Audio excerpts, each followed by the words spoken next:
2025년 새해 벽두부터 한국 금융시장에 굵직한 이슈들이 쏟아지고 있습니다.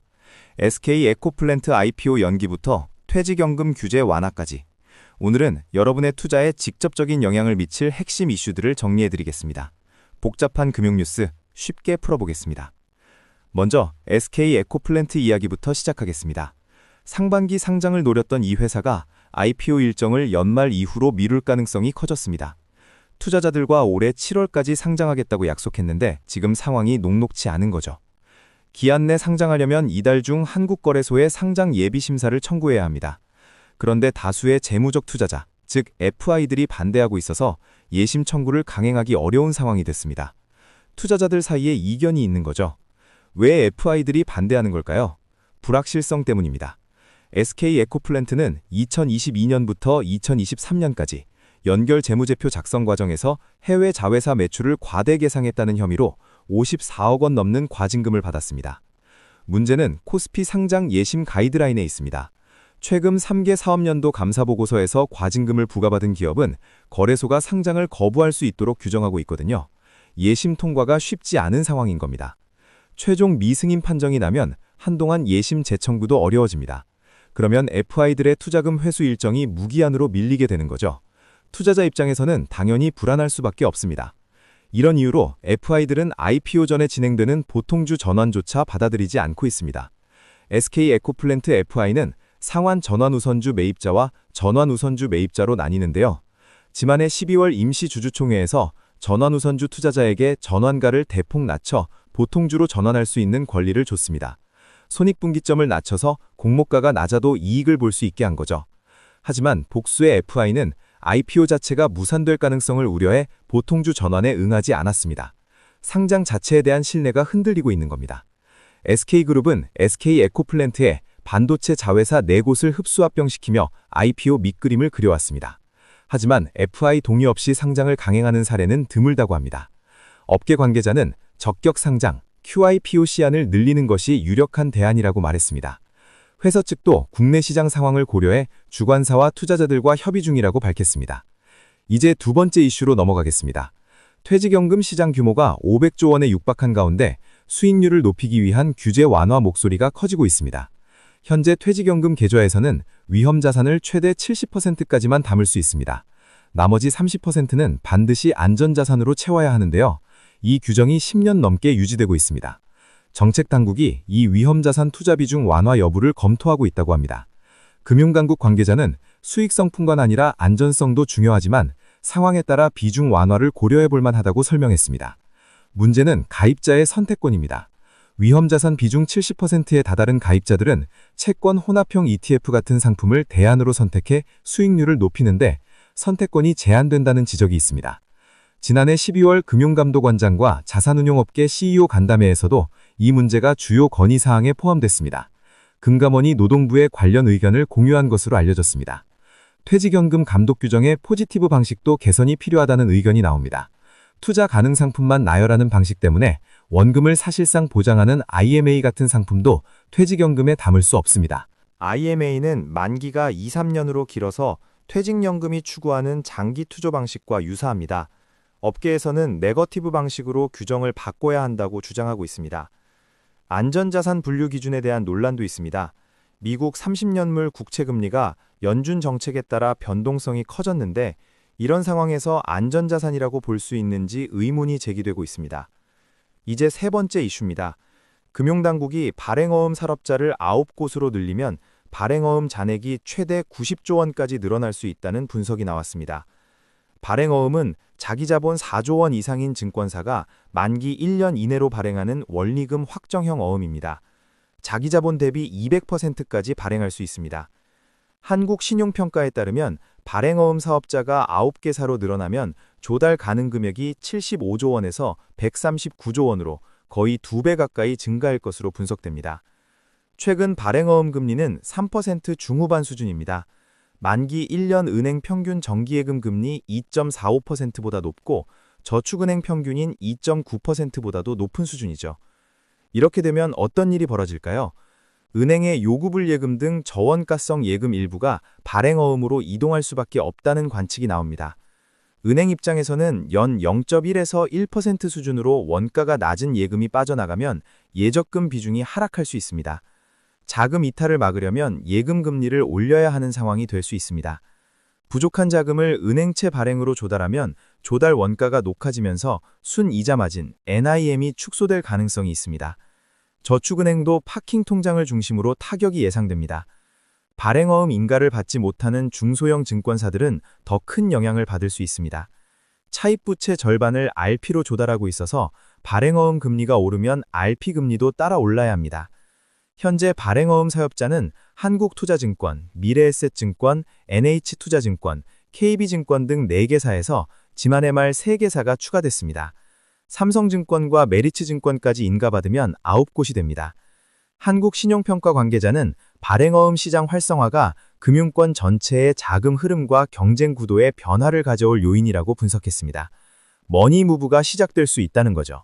이제 네 번째 이슈, 한미반도체 이야기입니다.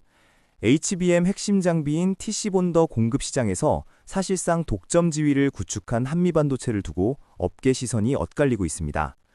리딩 투자증권은 최근 한미반도체의 목표 주가를 13만 원에서 24만 원으로 84%나 상향 조정했습니다.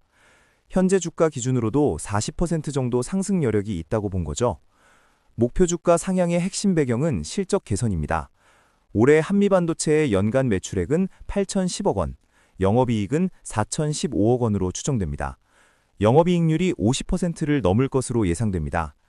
AI 산업 확산으로 TC본더 시장이 2030년까지 연평균 약 13% 성장할 것이라는 전망이 나옵니다. 압도적인 시장 점유율을 확보한 한미반도체가 수혜를 볼 것이라는 분석입니다. 주요 고객사의 국내 후공정 라인 세팅과 해외 고객사의 HBM 생산 능력 확충을 감안하면 올해부터 TC본더 발주가 재개, 확대될 것으로 전망됩니다. 하지만 신중한 시각도 존재합니다. 주요 고객사인 SK하이닉스가 가격 협상력 강화를 위해 수주처 다변화에 나서고 있기 때문입니다. 복수 공급 체제가 본격화하면 TC본더 비중이 약 70%에 달하는 한미반도체의 실적 변동성이 확대될 수 있다는 지적입니다. 실제로 SK하이닉스는 이달 한미반도체와 하나세미텍 두 곳 모두에 HBM용 TC본더를 발주했습니다. 한미반도체 계약 금액은 96억 5천만 원이었습니다. 글로벌 투자은행 JP모건은 한미반도체의 투자 의견을 중립에서 투자 비중 축소로 하향 조정했습니다. 삼성전자 수주기대가 주가에 과도하게 반영됐다는 것이 이유입니다. JP모건은 TC본더 평균 판매 단가 상승률이 일반 메모리 가격 상승률을 하회할 가능성도 위험 요인으로 지목했습니다. 웨이퍼당 TC본더 투입 대수도 줄어들고 있다고 합니다. 이제 다섯 번째 이슈입니다. 수소 전문 기업 덕양에너젠이 공모주 창약에서 1354대 1의 경쟁률을 기록했습니다. 증거금만 12조 7천억 원을 확보했습니다. 덕양에너젠은 기관 투자가 수요 예측에서도 650대 1의 경쟁률을 기록하며 최종 공모가를 1만 원으로 확장했습니다. 이달 30일 코스닥에 상장할 예정입니다. 2020년에 설립된 덕양에너젠은 고순도 산업용 수소를 생산하는 전문 기업입니다. 수소 생산 공장 설계, 조달, 시공 역량을 기반으로 맞춤형 수소 솔루션을 제공하고 있습니다. 이번 상장으로 확보한 공모 자금은 외형 성장을 위한 투자에 투입됩니다. 신규 출하센터 구축, 설비 증설, 신규 시장 개척 등을 통해 수소 공급망을 확대할 계획입니다. 이제 여섯 번째 이슈, 코스피 이야기입니다. 올해 들어 파죽지세인 현대차 주가가 급등하며 사상 처음으로 시가총액 100조 원 시대를 열었습니다. 코스피 지수는 22일 장중 5,000선을 넘어섰습니다. 글로벌 증시 불안에도 최고치를 경신한 겁니다. 삼성전자가 반도체 업종 투자 심리를 끌어올렸고 현대차는 21일 14.61%나 폭등하며 지수 상승을 주도했습니다. KB증권 연구원은 현대차 그룹 로봇 계열사인 보스턴 다이내믹스가 현대차 생산성 혁신의 결정적 전환점이 될 것이라며 목표 주가를 80만 원으로 상향 조정했습니다. 20일 뉴욕 증시가 미국과 EU 간 무역 갈등 재첨화 우려로 급락했음에도 국내 증시는 반도체와 자동차, 로봇 등 대형주가 방어 역할을 했습니다. 신한투자증권 연구원은 코스피가 미국, 일본, 대만, 홍콩 증시가 약세를 보인 가운데서도 독보적인 상승세를 나타냈다고 분석했습니다. 반면 코스닥은 바이오주 약세로 2% 넘게 급락했습니다. 코스닥 지수는 21일 951.29의 장을 마감하며 5거래일 만에 하락 전환했습니다. 알테오젠이 기술이전 계약 규모 실망으로 22.35% 급락했고 ABL 바이오, 리가캠 바이오 등 주요 바이오 종목도 동반 약세를 보였습니다. 마지막으로 조정장 대비 투자 전략을 살펴보겠습니다. 코스피가 22일 5천선을 돌파하자 조정장 우려도 높아지고 있습니다. 한국형 공포지수 VKOSPI가 35.58로 올해 들어 가장 높은 수치를 기록했습니다. 30선을 상회하면 시장 불안감이 매우 높아졌다는 의미로 해석됩니다. 증권가에서는 저평가, 고배당, 호실적 기업 투자 비중을 늘리는 전략이 유효하다고 조언합니다. 하나증권은 SK, 한국금융지주, HD현대건설기계 등 27개 종목을 추천했습니다. 이들 종목은 낮은 선행 PER, 높은 영업이익 전망치 변화율, 높은 목표주가 변화율, 높은 배당 수익률 등의 공통점을 갖고 있습니다. 한국금융지주의 최근 1개월 동안 12개월 선행 영업이익 증가율은 5.6%였습니다. 같은 기간 목표주가도 33.7%나 상향 조정됐습니다. 한국전력은 12개월 선행 PER이 3.8배로 낮고 최근 한 달 동안 목표주가도 15.2% 상향 조정돼 변동장에서의 투자 유망 종목으로 꼽힙니다. 자, 오늘 다룬 핵심 이슈들을 정리해보겠습니다. 첫째, SK에코플랜트 IPO는 회계 이슈와 FI 반대로 연기 가능성이 높아졌습니다. 둘째, 퇴직연금 위험자산 투자 비중 70% 규제 완화가 검토되고 있습니다. 가입자 선택권 확대와 수익률 제고가 목표입니다. 셋째, 발행어음 사업자 확대로 금융권 전체의 자금 흐름의 변화가 예상됩니다. 은행 예금에서 발행어음으로 머니무브가 일어날 수 있습니다.